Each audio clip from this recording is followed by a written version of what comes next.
पढ़ा होगा ही आपने।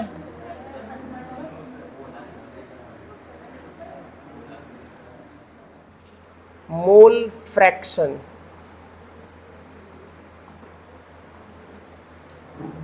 फ्रैक्शन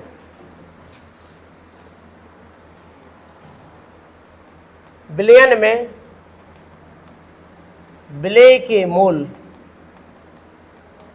मोलों की संख्या बराबर एन बी। वो समझ में आया कि नहीं आया? N B number of moles of B, B बोले तो क्या आ जाएगा? विलेय यहां पे, ठीक है। इसी प्रकार से विलायक के मोलों की संख्या क्या हो जाएगा? N A. मूल प्रभाज किसका? विलेय का, विलेय का मूल प्रभाज, इसे लिखा जाता है एक्स बी। ये कितना हो जाएगा, कोई बता सकता है इसके आधार पर? एन बी आ जाएगा ऊपर विलेय के मोल, नीचे क्या आ जाएगा? N A plus N B. बोलो बच्चे सही है कहती है? इसी प्रकार से विलायक का मूल प्रभाज निकलेगा, ये हो जाएगा एक्स ए। क्या हो जाएगा? एन ए अपॉन में N A plus N B. लिख सकते हैं क्या कि X A plus X B का मान एक आना चाहिए, आ भी जाएगा। जोड़ दीजिए ना भाई, N A plus N B, N B N A plus N B, LCM लेंगे N A plus N B ही आएगा। यहां पे क्या आ जाएगा? N A plus N B cancel हो जाएगा, क्या आ जाएगा? कोई कोई ऐसे तो नहीं करता है कैंसिल, एन ए से एन ए और एन बी से एन बी। अरे करते हैं मतलब भाई मेरे, फिर नहीं नहीं वो उनका आंसर भी सही आ जाएगा। इंटरेस्टिंग बात, क्योंकि एन से वन टाइम, एन से वन टाइम, 1 1 2 1 1 2 कुल मिला के 2 से 2 कैंसिल, क्या बचेगा आपका? तो ज्यादा भरोसा लग रहा है? सुनिए आप, तो क्या हो जाएगा आपका? X A plus X B के वैल्यू कितना हो जाएगा आपका? 1 आ जाएगा। अच्छा जी, हेलो बच्चे ध्यान दें। बिलियन में एक से ज्यादा घटक है, प्लीज 20% एथिलीन ग्लाइकोल के बिलियन बना रखा, मतलब 20% एथिलीन ग्लाइकोल है। 20% का मतलब मास परसेंटेज हमने द्रव्यमान प्रतिशतता में पढ़ा है। 10% का मतलब क्या होता है? 100 ग्राम में 10 ग्राम। 20% का मतलब क्या है आपका? 100 ग्राम में 20 ग्राम। सिंपल स्ट्रेट फॉरवर्ड मतलब। सबसे पहले हम ये मतलब ही लिखेंगे कि 20% एथिलीन ग्लाइकोल का अर्थ, या 20% का अर्थ है 100 ग्राम बिलियन में 20 ग्राम एथिलीन ग्लाइकोल है।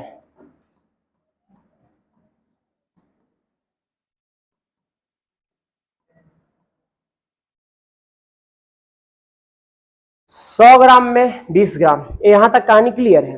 अब इससे क्या निकला? इससे ये निकला कि अगर हम बिलियन की मात्रा 100 ग्राम मान ले, अगर हम बिलियन की मात्रा 100 ग्राम मान ले, तो हमें पता चल जाएगा कि एथिलीन ग्लाइकोल की मात्रा कितनी है। अब सवाल है ये कि हम मोल प्रभाज के बारे में बॉटम अप्रोच के हिसाब से देखें तो मोल प्रभाज क्या निकलेगा? एन बी बटे में N A plus N B. ये पढ़ाया था कल, ठीक है?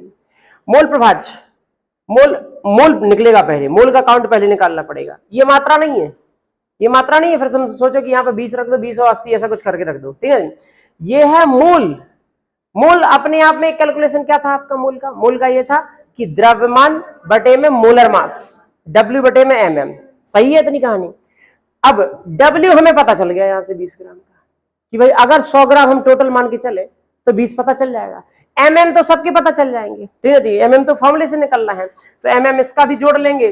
और चूंकि हमें विलायक की जरूरत पड़ेगी, Na के केस में हमें विलायक की जरूरत पड़ेगी, तो विलायक किसे माना जाएगा? जल को। जल का mm 18 मान लिया जाएगा, ठीक है? वो सब पता है, केवल हमें मात्रा की जरूरत पड़ रही है कि मात्रा कितनी है आपकी, इसकी मात्रा कितनी है, इसकी मात्रा कितनी है, इसकी मात्रा, मतलब W की वैल्यू क्या है? W इस केस में अगर हम टोटल टोटल 100 ग्राम का विलयन माने तो 20 ग्राम क्या है उसमें, एथिलीन ग्लाइकोल। 20 ग्राम यदि एथिलीन ग्लाइकोल है तो 80 ग्राम क्या होगा उसमें, स्वाभाविक बात है। तो यहां से हम ये निकाल सकते हैं, मतलब इन दोनों की मात्रा पता चल गई, ये और ये तो क्या आने वाले, सेम आने वाले। हम सबसे पहले Na और Nb कैलकुलेट करेंगे। सबसे पहले क्या कैलकुलेट करेंगे, Na और Nb। एक साथ में भी कर सकते हैं, अलग अलग करके भी कर सकते हैं, कोई ऐसा नहीं है, ठीक है। सुनिए ध्यान से। तो मैं यहां पे लिखूंगा माना कि, अब मुझे मानना पड़ेगा कि विलयन कितने ग्राम है आपका, 100 ग्राम।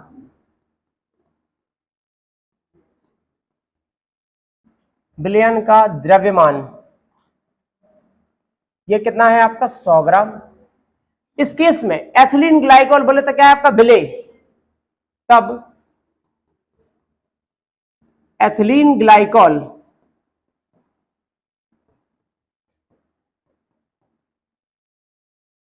बोले तो विलेय का द्रव्यमान, इसे दर्शाते हैं WB के द्वारा, कितना हो जाएगा, 20 ग्राम। इतना बात क्लियर है, ठीक है। इस हिसाब से विलायक, इस केस में क्या माना जाएगा, का द्रव्यमान बराबर WA, कितना हो जाएगा, 100 माइनस 20।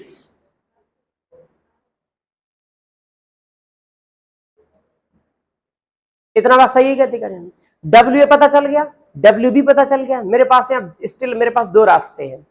दो रास्ते क्या है, मैं NB को कैलकुलेट पहले कर लूं, Na को कैलकुलेट कर लूं, जो वैल्यू आएगी उसको यहां रखूं, यहां रखूं, यहां रखूं, फिर कैलकुलेट करूं।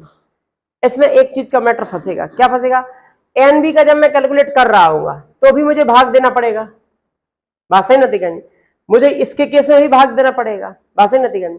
और फिर जो दशमलव के मान आएंगे वो यहां पर आएंगे, इन दोनों को जोड़ना पड़ेगा, फिर दशमलव का भाग देना पड़ेगा। उससे आसान कैलकुलेशन मुझे क्या दिख रहा है, मैं भाग नहीं दूं, मैं भाग ना दूं, मैं इसी में ही डायरेक्ट वैल्यू पुट करूंगा, ताकि मेरा एक बार ही भाग देना पड़ेगा पूरे कैलकुलेशन में। यदि मैं यहीं पर करूंगा ना तो मुझे भाग देना ही नहीं पड़ेगा, सारा एलसीएम से काम चला लूंगा अपना।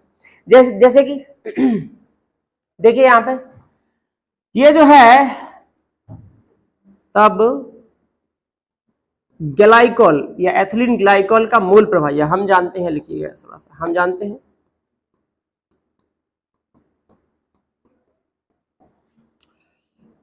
विलेय एथिलीन ग्लाइकोल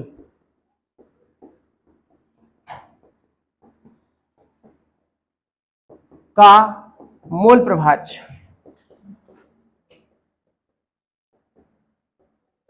क्या ये बच्चे वैल्यू एक्स बी हो जाएगी, अरे सही है क्या नहीं, ठीक है। एक्स बी बराबर ये हो जाएगा आपका एन बी बटे में क्या आ जाएगा, N A plus N B, सही है सर, ठीक है। अब यहां पर हमें दो चीजों की जरूरत पड़ेगी, बाकी तो सब कुछ समझ में आ गया है, डब्ल्यू बी आ गया है, डब्ल्यू ए आ गया है। मुझे दो चीजों की जरूरत पड़ेगी, वो चीजें क्या है आपकी, MM वाली, ठीक ना, ठीक, MMB की जरूरत पड़ेगी, MMA की जरूरत पड़ेगी। हालांकि ये तो मतलब कैलकुलेशन आसान है, फिर भी लिखना उचित रहता है, कभी भी आप डायरेक्ट वैल्यूज को पुट करें उससे बेटर क्या है आपका, उसको लिख दें एक बार, वो ज्यादा सही रहता है। क्या जल का मोलर द्रव्यमान,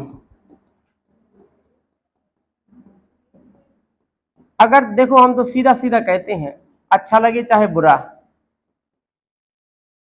कई लोगों, देखो मैं तो लिखता हूं पूरा तरीके से क्वेश्चन को, ये बस वैल्यू कहां पे रखनी है, वैल्यू इस फॉर्मूले को थोड़ा सा चेंज करना पड़ेगा, पीछे के बच्चे बात ना करें। NB नंबर ऑफ मोल्स किसके, विलेय के, विलेय के मोल का क्या हो जाएगा, WB बटे MMB, ठीक है, WA बटे MMA, ये WB बटे में MMB। WB कहां पर क्या था, यहां पर सब कुछ दे रखा है ना, ये तो है पूरी लाइन। WB कितना हो जाएगा 20, MMB कहां पर गया 62, ये कितना हो जाएगा 80, ये कितना हो जाएगा 18, 20 और 62। ये कैलकुलेशन उस कैलकुलेशन से आसान है जिसमें मैं डिवीजन करके फिर डिवाइड मैंने 2 पहले से दिए, फिर बाद में उनका भी डिवीजन करूंगा मैं 3 दिया कंपैरेटिवली। बात नहीं कीजिए। वैसे तो मतलब 10, मैं रफ कर रहा हूं, ये रफ है मेरा, ठीक है ना, ठीक है। 10 31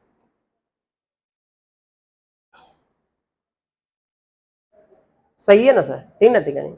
और इसके बाद क्या करूंगा, 9 31 10 इंटू 9 बटे 40 इंटू 31 प्लस 10 इंटू 9, ठीक है। एलसीएम ले लेना, 9 इंटू 31 आएगा, वो 31 31 क्या हो जाएगा आपका कैंसिल, 9 पहुंचेगा ऊपर, एलसीएम लेने पर 31 यहाँ पे आ जाएगा, 9 यहाँ पर आ जाएगा, वही कर दिया है मैंने। 1 0, अच्छा 1 मिनट, 1 0 तो पूरे गेम से बाहर हो जाएगा। 9 अपन में कितना आ जाएगा 4 124 प्लस का 9। ये वाला तुम्हारे वाले कैलकुलेशन शायद आसान है, ठीक है। 124 में कितना आ जाएगा 133, सही कहते क्या नहीं भाई। इसका क्या कर सकते हैं हम, डिवाइड कर दीजिए, और क्या ये, जैसे ये तो आपका